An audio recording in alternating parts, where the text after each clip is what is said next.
welcome to This Week in Video Games, episode 75. My name's Tom Kershaw and this is a podcast all about the world of video games.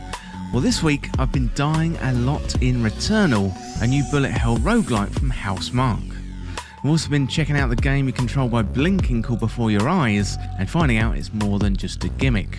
I'm also looking forward to Ratchet and Clank Rift Apart, given the recent focus in Sony's State of Play.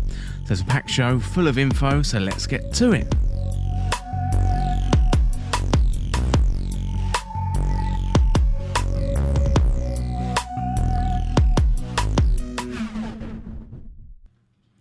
Welcome to the show, everyone. I hope you're well and having a good week. Now, I'm good this week, and it's been a big week for me personally, as this past Friday I got married to the love of my life. So I'd like to dedicate this show to my wonderful wife, Annie. It was a great day with a few friends. It was on the smaller side of things due to COVID, but it was intimate and a really good day overall. Well, also this past week we had another State of Play from Sony, which was a little bit of news about Among Us, but the main event was showing off Ratchet and Clank Rift Apart, and I'll get into my thoughts on that one later on in the show, where I'm going to be rounding up all of the info that we know so far, looking forward to its release on June the 11th, 2021. Well, before we get into the meat of the show, I wanted to plug the podcast Patreon, so you can send in your questions and your stories for the community section of the podcast by signing up to Patreon, and for as little as $2 a month, which is less than a cup of coffee, you can sign up to Patreon and you can access exclusive Discord rooms, send your questions and comments to be read out on the This Week in Video Games podcast, and you get access to exclusive content and early access too. So there's plenty of benefits over there on Patreon, plus you get to support the show and help This Week in Video Games become a little bit more self-sufficient. Well, that is enough intro waffle from me, so let's get into what I've been playing this week. Well, this week I've been playing plenty of Returnal, and it's a great new game from Housemarque, and one that shows off the power of the PS5. So we're still in a world where we don't really have many next generation games, but this sure is one of them. I've also been playing Before Your Eyes, a narrative game that you can play by blinking, and it does sound strange, but it's really effective, and the story is going to grab you right by the heart, so I definitely recommend this one. And I'll bring you my review of that one later on in the show. I've also been playing Tetris Effect Connected, which is a multiplayer build on the excellent Tetris Effect, and this one is available on Game Pass, and I also wanted to round up 10 of the best indie games on Game Pass for you to check out, so there should be plenty on the show for everyone. What you can do, you can pick and choose the bits that you like down there with the timestamps. You can find that in the description or the show notes, so if you want to skip around a bit, be my guest. But first of all this week, let's jump into my review of Returnal.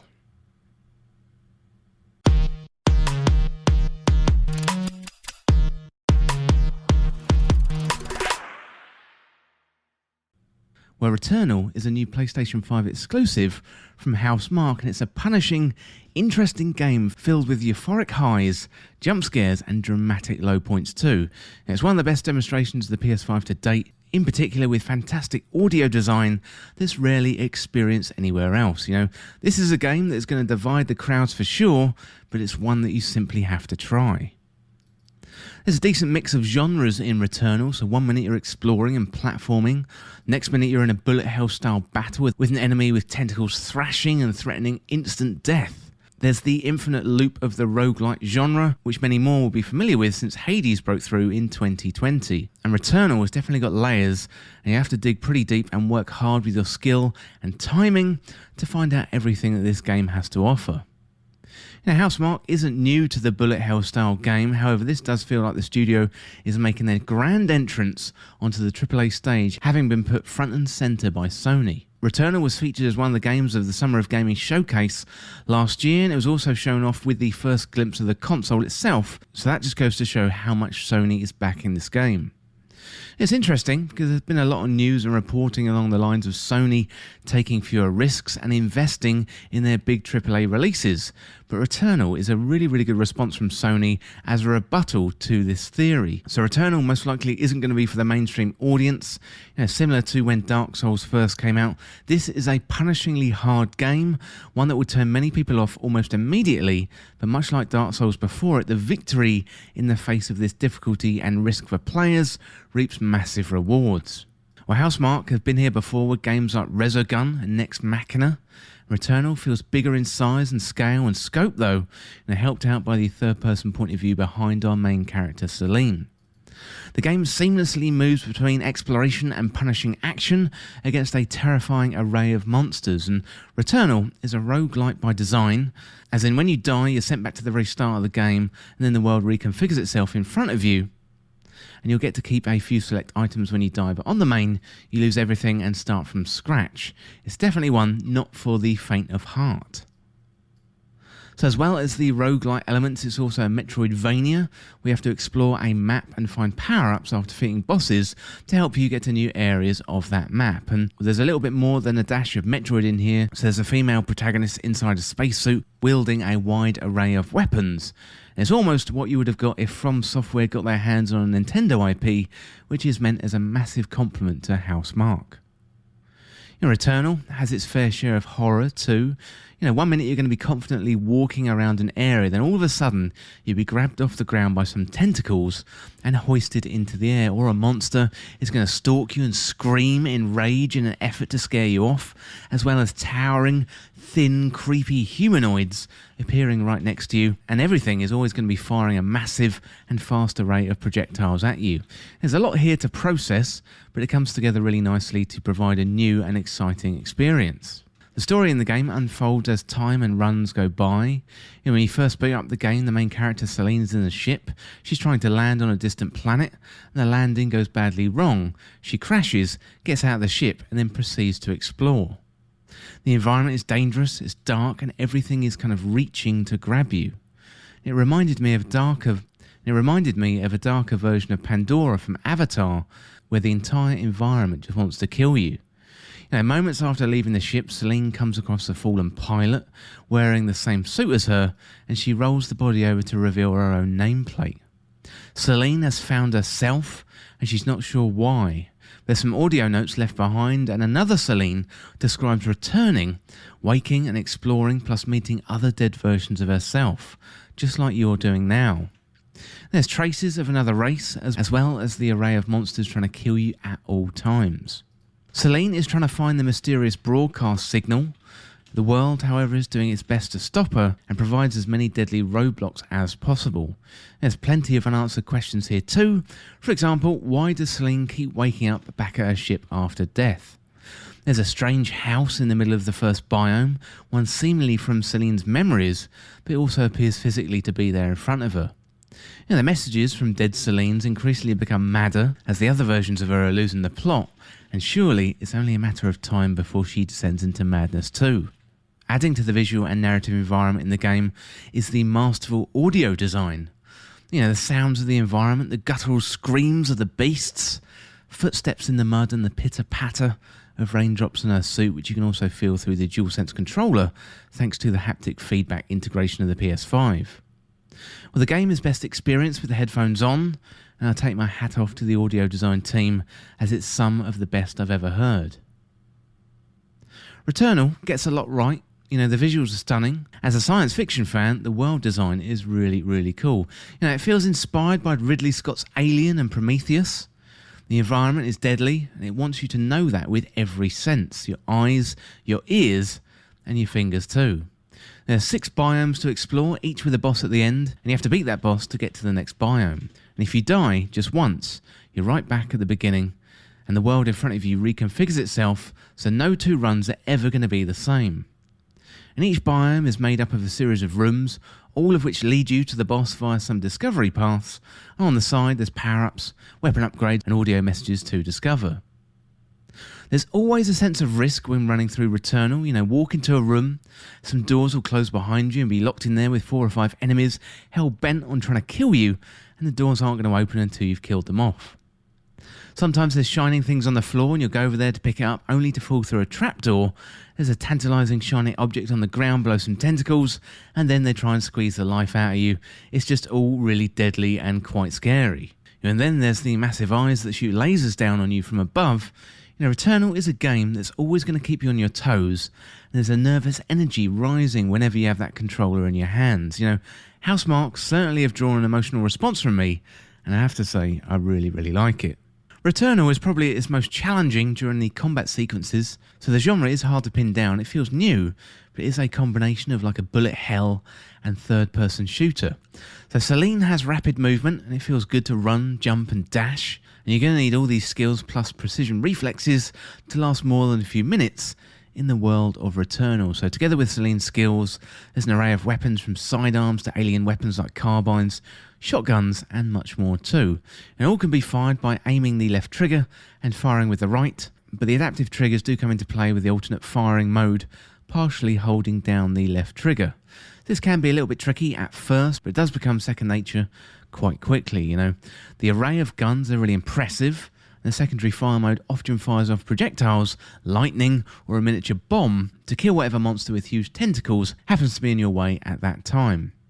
Well, make no mistake, Returnal is tough. You know, there's going to be moments where you put the controller down and sigh, having just died after a run lasting a few hours or so. Sometimes there's so much going on, it's hard to know where to jump and dash, and the only course of action is to instinctively mash the buttons until you either make your escape or die. Returnal is a game that has once again opened the debate on difficulty of games, with many commenters coming out on Twitter over release weekend saying an array of things like it's too hard, or there should be checkpoints or save states, you know, all of which are valid points. However, part of me thinks Housemarque are just sitting back there checking this out and perhaps wryly smiling to themselves. They certainly have stirred up the debate for sure, you know. It's going to be interesting to see the sales figures for Returnal, but in the past 5 days this game has dominated the conversation on Twitter. It's going to be interesting to see what the general public think of it. Now, I've seen all kinds of feedback related to the difficulty, and I'd imagine you're going to need plenty of time to sink into this one to experience everything it has to offer. I think it's going to be a worthwhile experience, as it's great to see something like this, you know, something that has its own identity so early in the life cycle of the generation. There have been a few bugs at launch which have plagued the game, and I'm sure this will be mopped up with a post-launch patch very soon, but I've seen some people lose hours worth of progress due to crashes and also auto updates from the PS5. You know, given there's no saving or pausing, you either have to finish up your run or go back to the very start. It's just that simple. And the games where you can't pause aren't always the most friendly, especially in this day and age where we've got kids at home, have to answer the door for some reason, or a whole host of other things. You know, maybe the phone will go, and it would be nice to have some kind of state where you can kind of put it down and then pick it back up. But Housemarque have their reasons, and it'll be interesting to see what they do in the face of this feedback, if anything. You know, part of me wants them to stick to their guns, albeit fix up these game-breaking crashes, as they are a little bit unfortunate.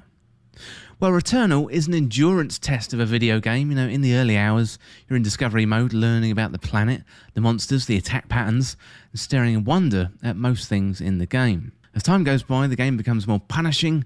It will take a particular type of player to want to jump back in time and time again. Now, if you like this style of game, or if any of the above sounds like it's for you, then I'd fully recommend Returnal. So it's a truly next-generation game, and shows off the wide array that the PS5 can do. Now, I like that Sony is investing in this type of game.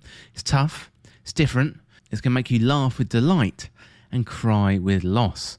I don't really know if I'm the type of player to want to jump back in time and time again on this one, but I'm impressed what Housemarque has produced, and if you've got access to a PlayStation 5, I'd recommend checking this one out. So the game was developed by Housemarque, it's published by Sony Interactive Entertainment, it's an exclusive to the PlayStation 5, and it was originally released on the 30th of April 2021. Well, it is already a divisive game, and I'd love to hear what you think, and let me know by signing up to Patreon at patreon.com/thisweekinvideogames, and let me know what you think of Returnal. I'd love to hear what you make of it. And you can sign up at any tier and send me a comment, and I'll read out your comments next week on the show. Well, that is it for my review of Returnal. Next up, let's have a look at Ratchet and Clank Rift Apart, as it's one to watch for 2021.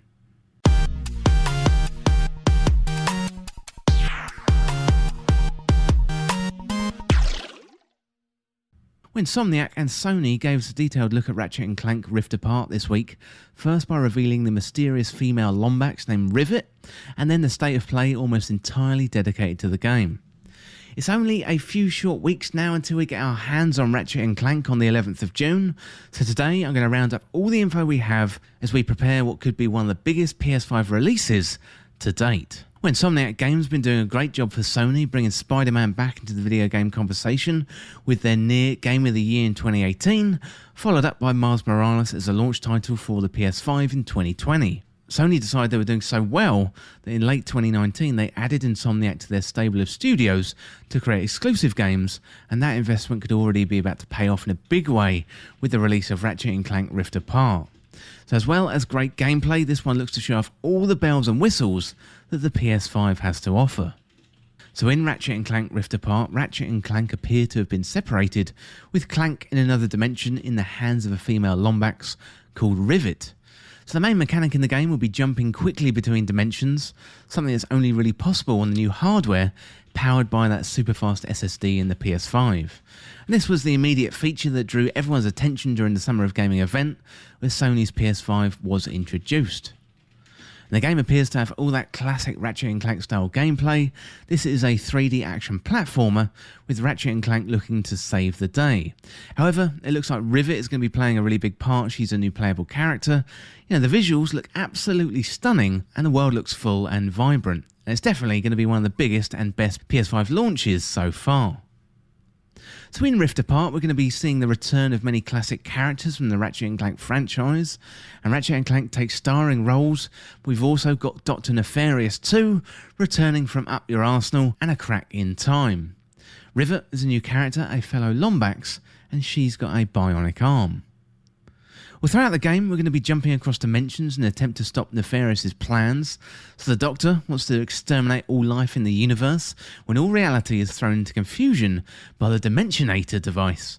And players play both as Ratchet and Rivet through a number of different levels and environments to stop Dr. Nefarious, and Ratchet and Rivet are going to make use of their Rift Tether to quickly jump through portals to new dimensions in just a few seconds.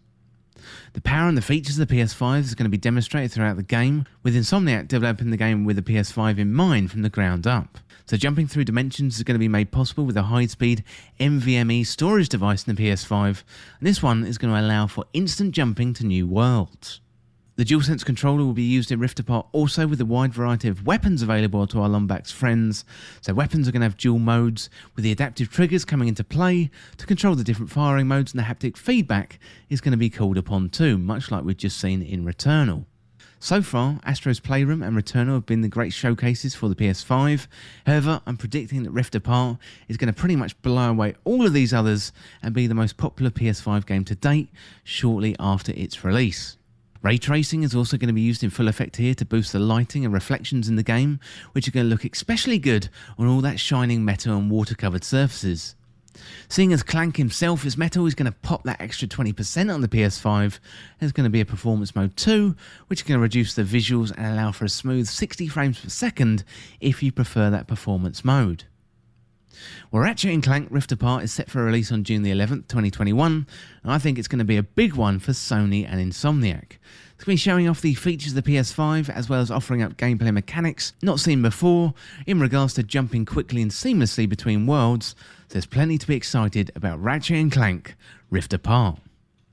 Well, let me know what you think about Ratchet & Clank Rift Apart on Patreon by signing up on patreon.com/thisweekinvideogames. I'd love to hear what you think, and I'll read it out next week on the podcast.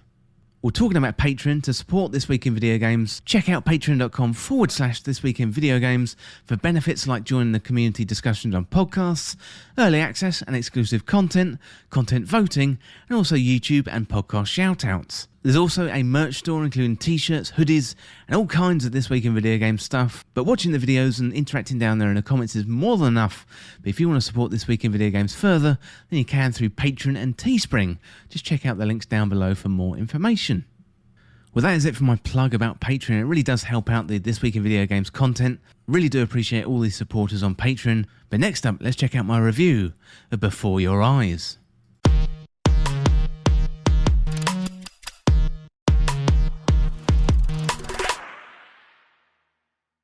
So Before Your Eyes is a new narrative adventure game with a difference. As well as using a mouse, you can blink to control the game.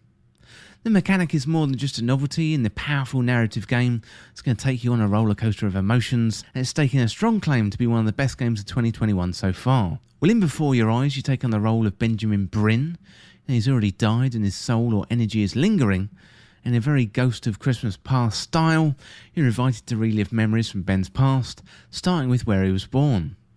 The objective is to impress a character called the Gatekeeper in terms of assessing Ben's quality of life.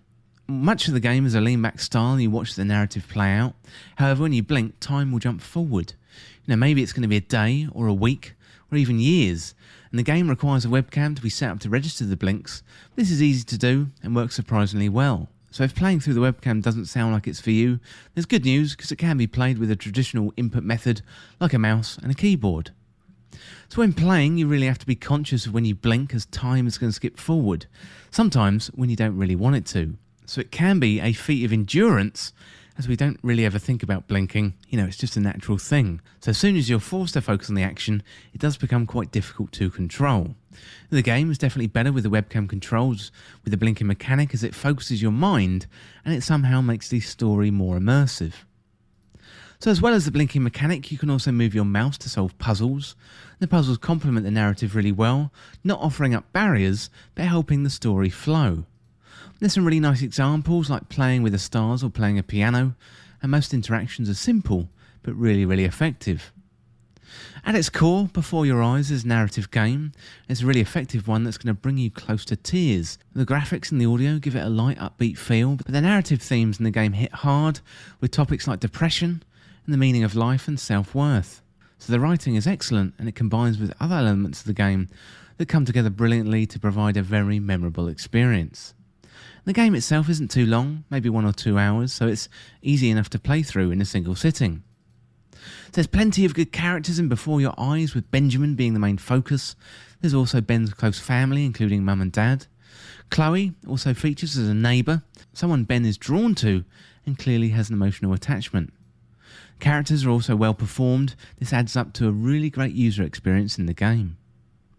Well, there's choices to be made in the game, but the decisions don't really make an impact on the narrative too much. It's not really one of those games where your decisions have a major telling on the story, but it's more window decoration than narrative control.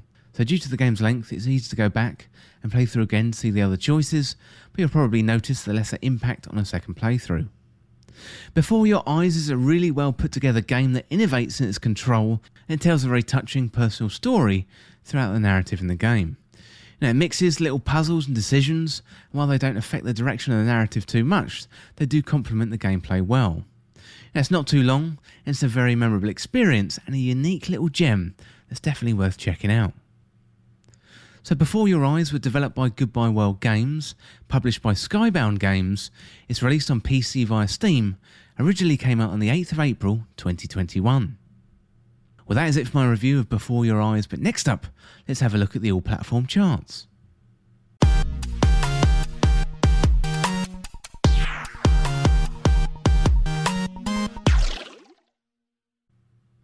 Well, at number 10 is Cyberpunk 2077, down from last week's number 9. Number 9 this week, it's up 3 places from last week's number 12, is Ring Fit Adventure. Number 8 this week, it's Football Manager 2021, up 19 places from last week's number 27. Number 7 this week, it's Grand Theft Auto 5, down 1 place from last week's number 6. Number 6 this week, it's Minecraft, down 1 place from last week's number 5. Number 5 this week, it's Mario Kart 8 Deluxe, down 1 place from last week's number 4. And number 4 this week, it's Animal Crossing New Horizons, down 2 places from last week's number 2. And holding steady at number 3, it's Super Mario 3D World plus Bowser's Fury. And number 2 this week is FIFA 21, down 1 place from last week's number 1. And a new entry at number 1, it's Near Replicant, version 1.22474487139. So congrats to the team on the release of Near Replicant. Well, that is it for the all-platform charts, but next up, let's have a look at my review of Tetris Effect Connected.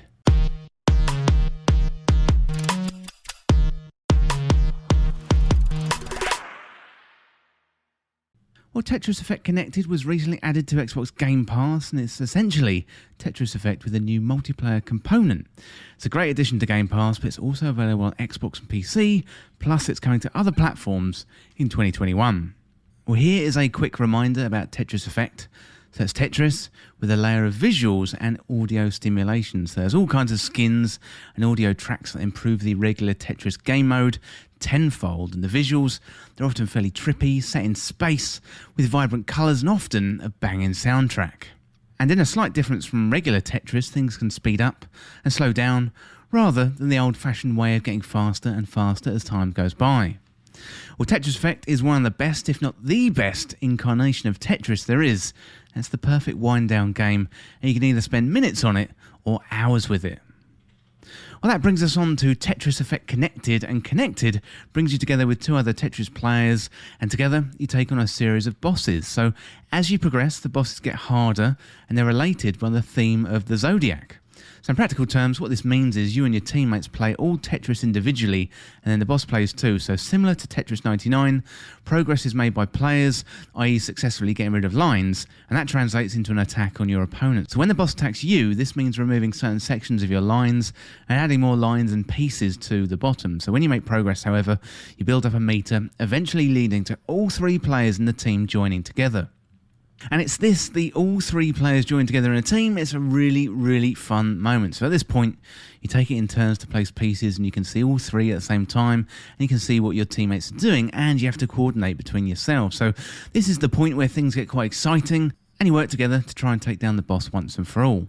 Tetris Effect on its own is a great game, but when you put the players together to play together and work with each other to take down a boss, it's a really, really fun experience. So anyone who's played a multiplayer game online will back this up, that when you collaborate like this to achieve a common goal, it is hugely satisfying. So it's also really satisfying that it works so well and seamlessly. Three people get joined up in matchmaking and proceed to tackle essentially a Tetris raid boss together with little communication other than the game in front of you.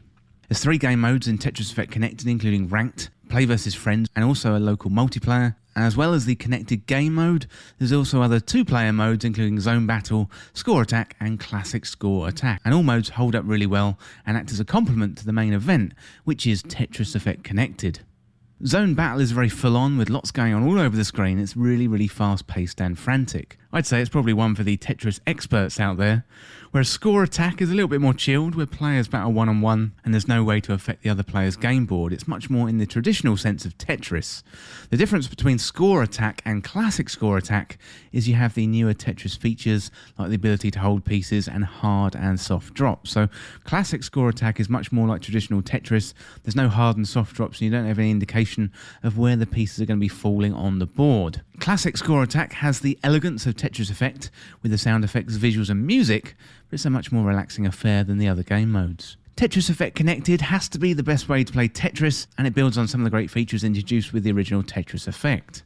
Contained within this multiplayer upgrade is the original game, so if you don't want to touch the new features, then you don't have to, and it's still possible to have a great time and marvel at the music and the visuals while playing a challenging game of Tetris. But the multiplayer opens up a whole new way to play and enjoy Tetris with friends, and it goes from a once solitary game to now being a great online multiplayer experience. I'd heard a lot about how great Tetris Effect is, but I'm really glad I waited to check out Connected, as it's a real treat. And I played the game on Game Pass, and if you've got a subscription, I definitely recommend checking it out too.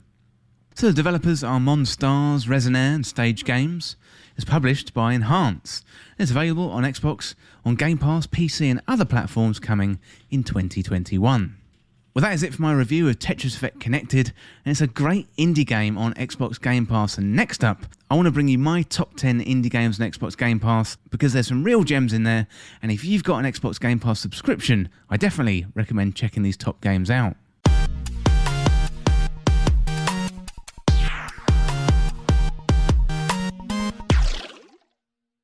So Xbox Game Pass has great value. On there you can find Microsoft classics like Halo, Gears of War, as well as other Bethesda games like Doom, Fallout and Dishonored.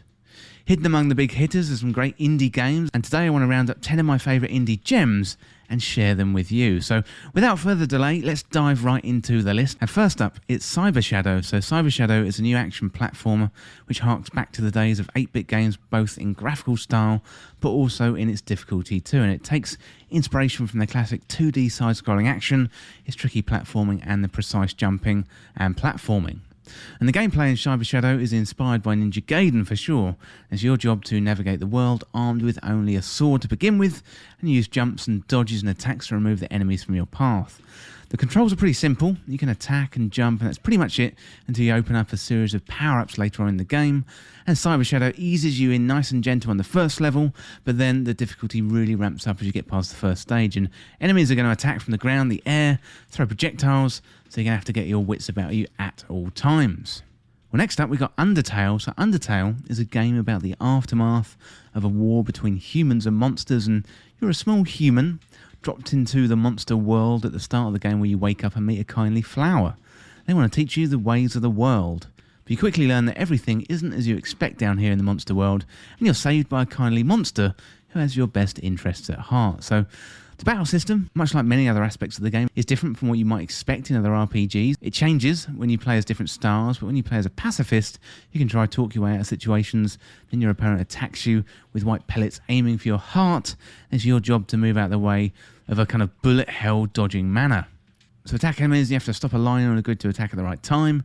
And it mixes things up in the game and offers little surprises like this all the way through the game. Well, the writing in Undertale is the real star, with the depth and the warmth of the characters shining through in spades. The sharp humour, great character building, story beats along the way that will initially get you hooked and will warm and break your heart by the end. And the writers really convey a sense of knowing its audience and demonstrating the ability to get inside our heads. The passionate fan base of the game online is a testament to the skill of the writing in Undertale.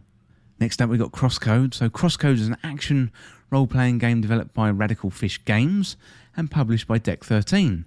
So the game's development began in 2012 and was later introduced as a crowd-funded project on Indiegogo in early 2015. And Crosscode is a retro-inspired 2D action role-playing game set in a distant future, combining 16-bit Super NES-style graphics with fast-paced combat system and puzzle mechanics.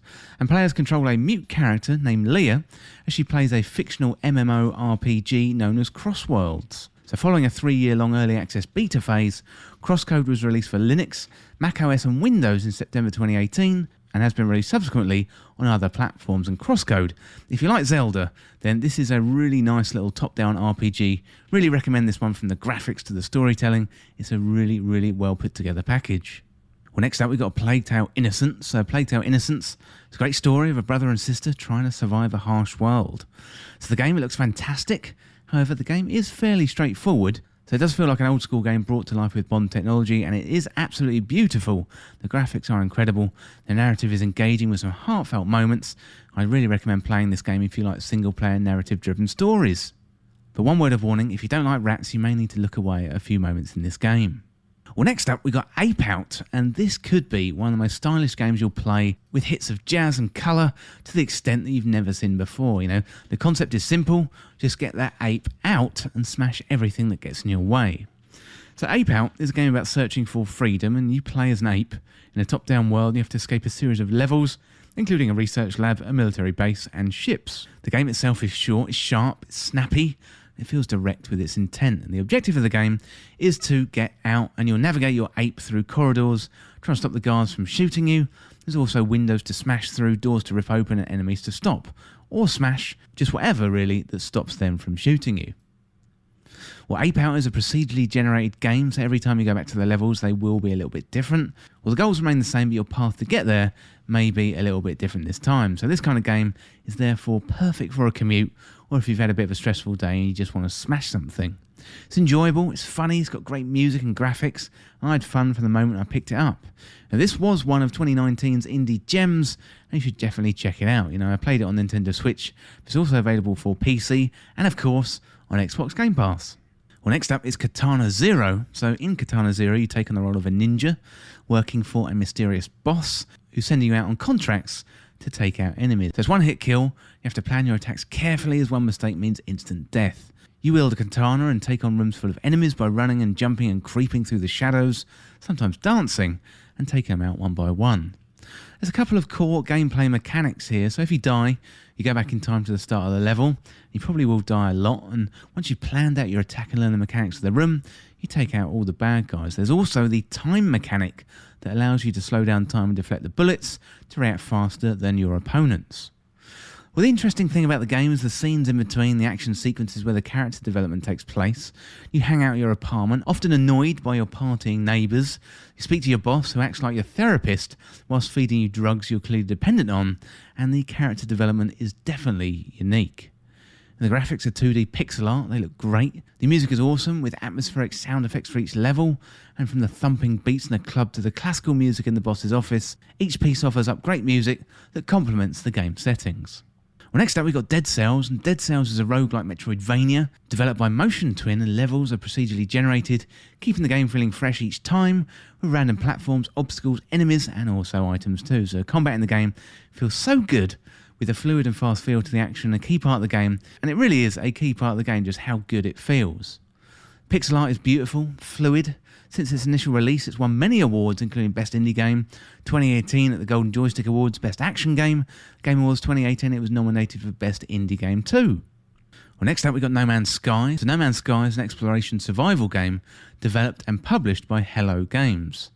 The game is built around 4 pillars, so exploration, survival, combat and trading. So players are free to perform within the entirety of a procedurally generated deterministic open world universe, which includes over 18 quintillion planets. Through the game's procedural generation system, planets have their own ecosystems with unique forms of flora and fauna and various sentient alien species.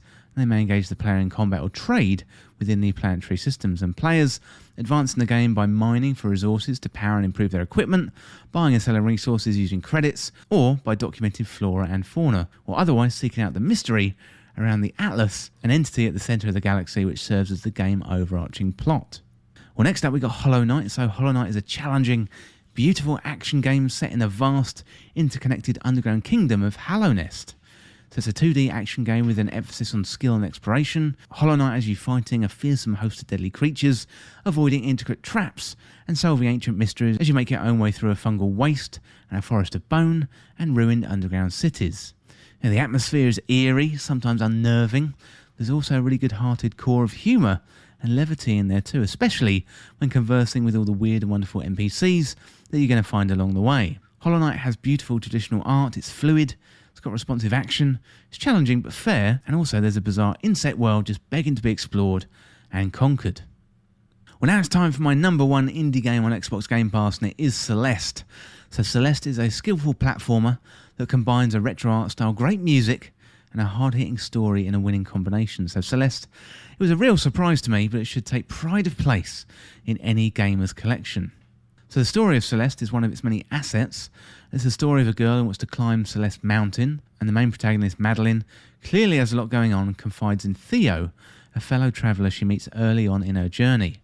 And Madeline's going through some tough times with her mental health and reveals in a phone call with her mum that she suffers panic attacks. However, she's determined to prove to herself that she can conquer her demons and overcome this huge obstacle that's in front of her. So at the base of the mountain, Madeline meets an old woman who warns her that along the way she's going to see things that may confuse her, and Celeste Mountain has strange effects on those who try to scale the highest peaks. So early on in the game, as Madeline passes a mirror, she sees a reflection of herself who breaks free and chases her. And her evil reflection is always putting her down, saying she's not good enough, and is the physical manifestation of that little voice in Madeline's head. Well, Celeste is a great game, and I definitely recommend it to anyone who enjoys video games. The game feels great, it rewards players, and combines great story beats with gorgeous art and excellent music. Well, that is it for my top 10 list of indie games on Xbox Game Pass, and I hope you find something in there that you really like. And that's not to mention other great games like Streets of Rage 4, Into the Gungeon, Subnautica, Downwell and Hotline Miami, plus many, many more too. It's tough to pick a top 10, but hopefully there's some ideas in there for you. And if you need a change from the big AAA releases, I definitely recommend picking one of those up. Well, that is it for my look at the top 10 indie games on Xbox Game Pass. Next up, let's have a look at what we've got coming up in the next few weeks.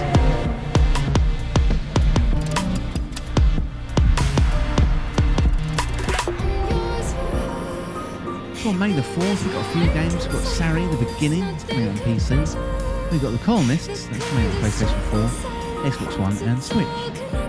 On the 6th of May, we've got Skate City, coming out on PS5, Xbox Series S and X, PS4, Xbox One, Switch and PC. On the 7th of May, we've got the big one, it's Resident Evil Village. It's coming out on PS5, Xbox Series S and X, PS4, Xbox One and PC. Then on the 10th of May, we've got Hood, Outlaws and Legends. It's PS5, Xbox Series S and X, PS4, Xbox One and PC. On the 13th of May, we've got a couple of games. We've got Assassin's Creed Valhalla, Wrath of the Druids DLC. That one's coming on PS5, Xbox Series S and X, PS4, Xbox One, Stadia and PC. Also on the 13th, we've got Monster Harvest coming on PC. And on the 14th, we've got a few games. We've got Before We Leave on PC, Famicom Detective Club, The Girl Who Stands Behind, that's on Switch, Famicom Detective Club The Missing Heir, that's also on Switch. We've got Mass Effect Legendary Edition, that's PS5, Xbox Series S and X, PS4, Xbox One and PC. We've also got Subnautica coming to Switch. And finally we've got Subnautica Below Zero coming to PS5, Xbox Series S and X, PS4, Xbox One, Switch and PC. Well, that is it for this week's episode, and if you want to get involved in the show, get in contact through patreon.com/thisweekinvideogames or check out the latest on the website.